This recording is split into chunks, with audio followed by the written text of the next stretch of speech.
خبر شامل کرتے ہیں۔ مہر محمد آسم کی رپورٹ کے مطابق پاکستانی اداکارہ یمنا زیدی کی ڈیبیو فلم نایاب نام یاد رکھنا نے کانز فلم فیسٹیول میں بھی کامیابی کے جھنڈے گاڑ دیے۔ فلمی دنیا کے سب سے بڑے ایونٹ کانز فلم فیسٹیول میں یمنا زیدی کی فلم نایاب 2 اہم اعزازات سے اپنے نام کرنے میں کامیاب رہی اور اس فلم کی بڑی کامیابی پر اپنی خوشی کا اظہار اداکارہ نے photo and video sharing app Instagram پر بھی کیا۔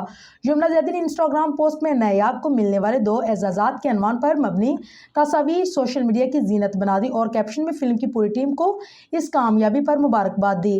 دوسری جانب ورلڈ فلم فیسٹیول کانز کے آفیشیل پیج پر بھی اپریل میں مختلف کیٹیگریز میں اعزاز جیتنے والوں کے نام شیئر کیے گئے تھے۔